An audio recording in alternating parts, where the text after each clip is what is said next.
Ďakujeme. No a my pokračujeme ďalej a ideme trošku do minulosti. Konkrétne 20 rokov dozadu. Práve vtedy vznikla súkromná stredná umelecká škola filmová v Košiciach. A mnohí jej absolventi sú dnes našimi skvelými kolegami a majú za sebou aj veľké filmové či rozhlasové úspechy. Aké však boli ich začiatky, ako si spomínajú na svoje štúdijné časy, nám prezradili počas oslav svojej školy v košickom kine Úsmev.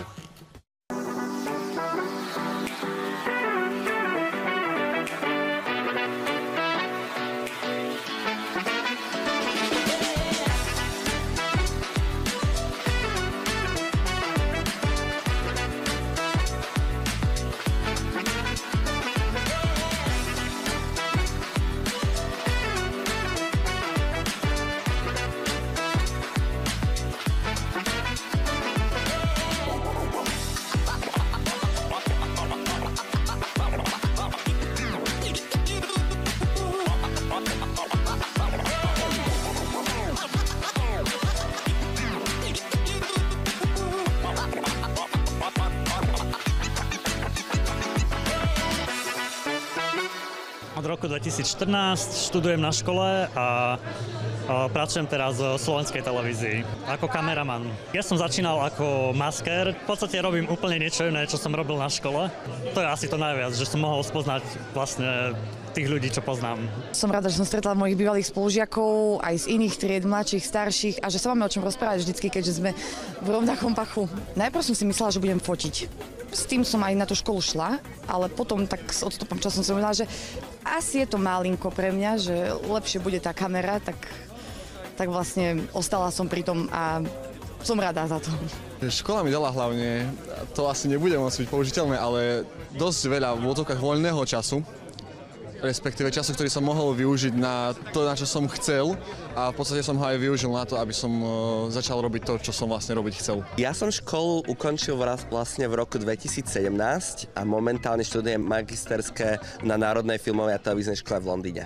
Čo som si vždy na tej škole veľmi cenil, bolo práve tá voľnosť, že vlastne sme sa tam mohli vyjadrovať rôznymi spôsobmi, akými sme chceli a že vlastne tí učitelia nás nechali sa vyjadrovať spôsobmi, ktorými chceli a že ináč v praktickosti, že sme tam mohli, ja som tam byl úplne bežne, že od 8 rána do 10 večera a stále tam boli nejakí učitelia, ktorí mi vedeli pomôcť vlastne v tých ateliéroch alebo nejakým spôsobom mi odpovedali na moje otázky a vlastne tá voľnosť a tá rodinná atmosféra bolo to, čo som najviac som si cenil. Vieš, to moje motto ty poznáš, že ja vás môžem naučiť len to, čo sa chcete naučiť. A medzi tými 30 vždy sa našlo páru ľudí, ktorí sa niečo chceli naučiť. A na druhej strane, a ja som sa veľmi od nich veľa vecí naučil, pretože tým, že som roky robil v tej televízii, mal som v sebe nejakú autocenzúru a veci nové som veľmi nechcel prijať. A oni mi zrazu ukázali, že aj tak sa to dá robiť.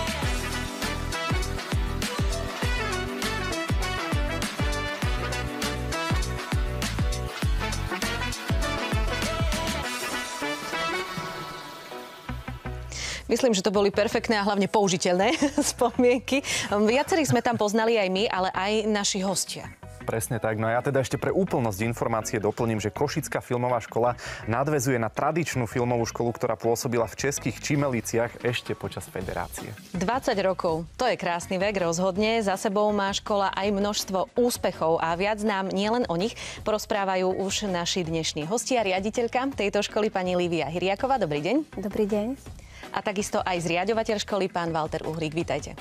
Dobrý večer.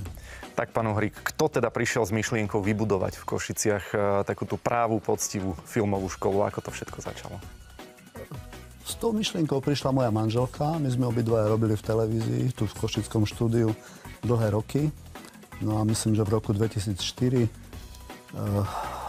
ona prišla s takým nápadom, lebo Košické štúdio sa zmenšilo, my sme prišli o prácu, tak sme niečo museli robiť a ja som najprv nebol veľmi nadšený z tohto nápadu. Myslel som si, že budeme naďalej pokračovať nejak externe v spolupráci s televíziou alebo s nejakými štúdiami. No ale ona bola dosť tvrdohlava, tak som aj ja ustúpil, hovorím, no tak skúsime to. Začali sme, do začiatku sme mali, myslím, 8 študentov, tak to nebolo nejak nevyzeralo to ako nejaký veľký úspech, ale postupne ešte v tom istom roku nám pribudli ďalší. Prvý ročník, myslím, nejakých 17-18 žiakov sa nazbieralo. No a tak sme šli ďalej a ďalej a sme tu. Manželka buchla po stole a oplatilo sa počúvnuť. Mi nebuchala, ja som zase, trošku som sa bál, viete, pretože my sme mali sme prax z televízie, niečo sme o tom vedeli, ale o vedení školy sme nevedeli vôbec nič. No a tým pádom sa natíska otázka, že čo bolo možno najnáročnejšie pri tom rozbiehaní školy, lebo predsa ste z fachu, vy ste boli v Slovenskej televízii ako zvukový majster, manželka dramaturgička, tak by sa mohlo zdať, že to išlo úplne bez problémov, ale asi to tak nebolo. No hovorím, tie veci okolo televízie a trebárs videa, tak to sme nejak tomu rozumeli, ale ako viesť školu, to papierovanie okolo. A ešte musím povedať, že vlastne my sme jediná škola svojho druhu na Slovensku, a tým pádom my sme nemali na koho nadviazať, nemali sme žiadne osnovy, tak sme si ich museli sami napísať. Tie sa potom experimentálne overovali niekoľko rokov a to všetko urobila vlastne manželka. Ja som na tomto nejak nespolupracoval, ja som sa skôr staral o to, aby sme mali dobre aké také priestory zo začiatku. No a aby sme nejakú techniku dostali do tej školy, tak sme si to nejak rozdelili. A dnes má táto škola už krásnych 20 rokov, tak pani riaditeľka, máte nejaké informácie o tom, koľko študentov už prešlo jej bránami? Áno, bránami filmovej školy v Košiciach prešlo už 457 maturantov, a to v štvoročných študijných odboroch obrazová zvuková tvorba, kamera, zvuk, strih, virtuálna grafika, umelecká produkcia, dokonca aj masmediálna tvorba. No a v pomaturitnom štúdiu a posledné 2 roky aj vo vyššom odbornom štúdiu v zameraní filmová mediálna tvorba, fotografia prešlo už 186 absolventov. To sú krásne čísla. A teda, aký odbor je možno najobľúbenejší? Áno, nás to teší, kolegov to teší a asi aj rodičov, aj študentov. A štatistický záujem je o tú kameru, zvuk, strih a takisto aj filmovú mediálnu tvorbu. Ale tento rok, keďže sme otvorili nový študijný odbor, experimentálne sme ho začali overovať vo vyššom odbornom štúdiu a to je vizuálne efekty, herný dizajn, tak sa nám tam prihlásilo dosť veľký počet študentov. Tak to už siahate trošku aj do tej IT sféry, tak to je mne. Blízke. No, mňa by ale zaujímalo presne, lebo ten záujem o tie odbory, to je jedna vec a možno z tej praxe, že ako sa dokážu tí študenti uchytiť, na ktorých tých pozíciách je tá úspešnosť zamestnania sa taká vyššia, možno pán Uhrík. Nemám celkom presný prehľad, ale viem, že čo sa týka kamery, máme veľmi šikovných žiakov, ktorí už dneska pracujú na filmových produkciách. Teší ma aj to, že vlastne dievčatá, my máme tak zhruba 50 na 50 počet žiakov, chlapci, dievčatá. Takže aj máme kameramanky veľmi šikovné, dokonca jedna bola nominovaná aj na Českého leva za hraný film. Takže čo sa týka kamery, máme aj šikovných zvukárov niekde vo svete, tých nie až tak veľa.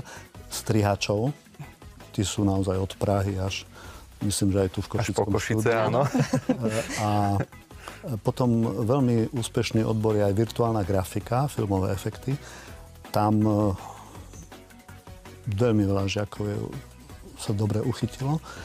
A či už pokračovali štúdiu na vysokých školách, alebo rovno išli do praxe, do nejakých tých štúdií, kde sa tieto veci robia. Veľmi dobrým takým miestom pre nich je napríklad pražské prostredie, lebo tam je tej filmovej výroby aj televíznej veľa. Pani Hriaková, pán Uhrík už aj povedal, že asi je to 50 na 50, čo sa týka chlapcov, dievčat. Je to stále tak? Je to aj aktuálne takto? Áno, tento rok máme presne 96 študentov, chlapcov a 96 dievčat, čiže je to úplne vyrovnané. Ale to by človek možno nepovedal. Skôr by možno ľudia čakali, že tie dievčatá sa nebudú tak hrnúť aj za tú kameru. A pritom napríklad aj u nás, práve teraz v štúdiu je jedna absolventka, Valentínka, stojí za kamerou. Takisto ďalšia absolventka, Mariana. Čiže sú vyslovene aj tie dievčatá tak naklonené práve tej práci za kamerou? Alebo aj s tou kamerou na pleci? Predsa len nie je to také jednoduché. Pravda, že určite, aj keď sa to javí, že je to mužská záležitosť, ale v dnešnej dobe, keďže tie kamery, alebo už aj tá technika je oveľa ľahšia ako v minulosti, tak nie je asi problém ani pre dievčatá. Ale sú aj takým pekným, akýmsi aj šperkom do toho tímu audiovizuálneho. Takže nás to veľmi teší. Ak to zoberieme takto absolútne zo všeobecna a pôjdeme rádom po odboroch, tak čo všetko môžem ako absolvent filmovej školy robiť? Spomínali sme tých strihačov, kameramanov, ale je toho o mnoho viac, ak sme sa teda bavili aj o tej hernej grafike a podobne, tak skúsme si to takto nejako rozmeniť na drobné. V tej hernej grafike ešte nemáme absolventov, teraz máme druhý ročník, tak tam nie, ale povedzme tí virtuálni grafici, tam je to naozaj veľmi, to je žiadaný odbor, teda ľudia z tohto odboru veľmi rýchlo si vedia nájsť uplatnenie, keď sú šikovní a nie sú leniví. Dokonca teraz máme jedného absolventa, ten pracuje v Rožňave z domu a robí pre jednu veľkú varšavskú spoločnosť vo Varšave, čiže je to online, hej, všetko, čo robí. Čiže dneska ani fyzicky nemusíte už byť na tom mieste v týchto profesiách. No a potom... Redaktorov, moderátorov. Máme aj redaktorov v konkurenčných médiách, niektorí robia aj v rozhlase. Čo ma teší napríklad, že naši bývalí absolventi niektorí už po vysokej škole teraz už u nás učia. Takže to je tiež taká, sa vracajú. Máme veľmi mladý kolektív teraz v škole. Tak asi je najlepšie, keď tie vedomosti študentom odovzdáva práve človek, ktorý je z praxe. A nie niekto, kto síce má nejaké teoretické vedomosti, ale kým si to nezažil, tak darmo. No to bol taký vôbec, viete, od začiatku, vlastne keď sme to začali, tak to musím sa poďakovať aj našim bývalým kolegom tu z Košického štúdia. Niektorí už nie sú medzi nami, hej, to bolo pred 20 rokmi, pomáhali nám, prišli učiť ku nám, hej, pracovali ešte tu, alebo boli na voľnej nohe niekde a chodili ku nám učiť. Mali sme dokonca aj z Bratislavy, hej, trebárs taký pán kameraman Minárik, to je taká osobnosť aj slovenského kameramanského sveta, tak aj on u nás učil, nejakí režiséri, zvukári. Takže vždycky sme kládli dôraz na to, aby tí ľudia, čo tie deti učia, aby boli z praxe. Tak ďakujeme krásne za tieto milé filmové informácie a držíme do minimálne ďalších 20 a ešte ďalších mnoho rokov všetkom to najlepšie. Ďakujeme veľmi pekne. Ďakujeme veľmi pekne. A budeme sa tešiť na ďalších kolegov pre nás.